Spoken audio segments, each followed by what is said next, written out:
নমস্কাৰ বন্ধু বান্ধৱীসকল, এই মুহূৰ্তত আপোনালোকলৈ লৈ আহিছোঁ এটি গুৰুত্বপূৰ্ণ ভিডিঅ'। বন্ধুসকল, এই ভিডিঅ'টোৰ জৰিয়তে অৰুণোদয় আঁচনি সংক্ৰান্তত গুৰুত্বপূৰ্ণ কিছু তথ্য জনাব চেষ্টা কৰিম।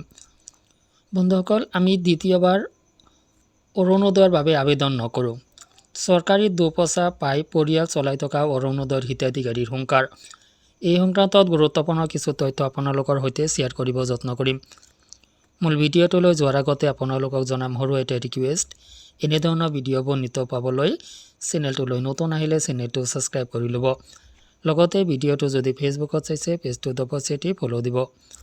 আহক বন্ধুসকল, আমি মূল ভিডিঅ'টোলৈ আগবাঢ়িছোঁ।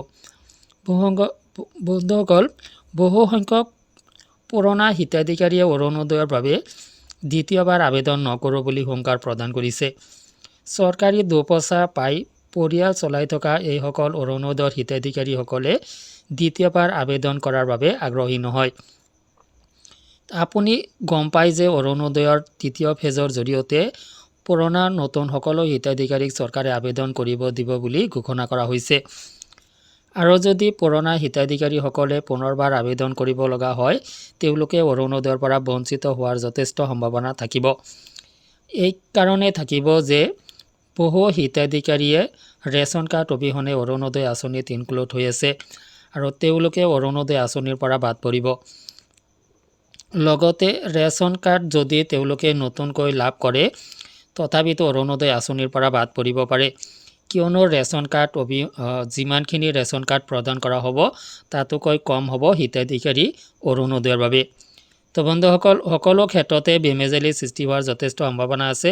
সকলো ক্ষেত্ৰতে পুৰণা হিতাধিকাৰীসকলৰ মূৰত ৰাম টাঙোন মৰাৰ যথেষ্ট সম্ভাৱনা আছে।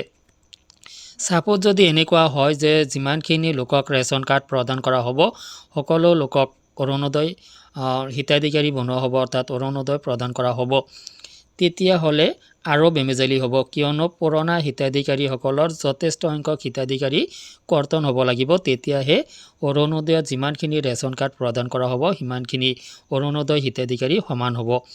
তো এই ক্ষেত্ৰতো যথেষ্ট বেমেজালি সৃষ্টি হ'ব। তো ইয়াতে দেখিব পৰা অনুসৰি আৰু তথ্যখিনি যদি আপুনি বিশ্লেষণ কৰিছে সূক্ষ্মভাৱে, তো বিশ্লেষণ কৰিলে আপুনি গম পাব যে ইয়াত আটাইতকৈ ক্ষতিগ্ৰস্ত হ'ব পুৰণা যিসকল হিতাধিকাৰী আছে সেইসকল হিতাধিকাৰী, কিয়নো এইসকল হিতাধিকাৰী যিকোনো ক্ষেত্ৰতে চৰকাৰে বাদ পেলোৱাৰ অৰুণোদয় আঁচনিৰ পৰা নাম কৰ্তন কৰাৰ এটা ৰাস্তা উলিওৱা বুলি কিছুমানে দাবী কৰে।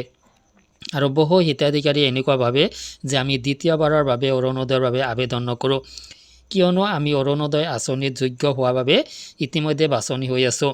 যদি অযোগ্য বুলি চৰকাৰে ঘোষণা কৰিব লাগে, তেতিয়াহ'লে আমাৰ ডকুমেণ্টছ ভেৰিফিকেশ্যনৰ জৰিয়তে অযোগ্য বুলি ঘোষণা কৰক, কিন্তু আমি আবেদন দ্বিতীয়বাৰ নকৰোঁ।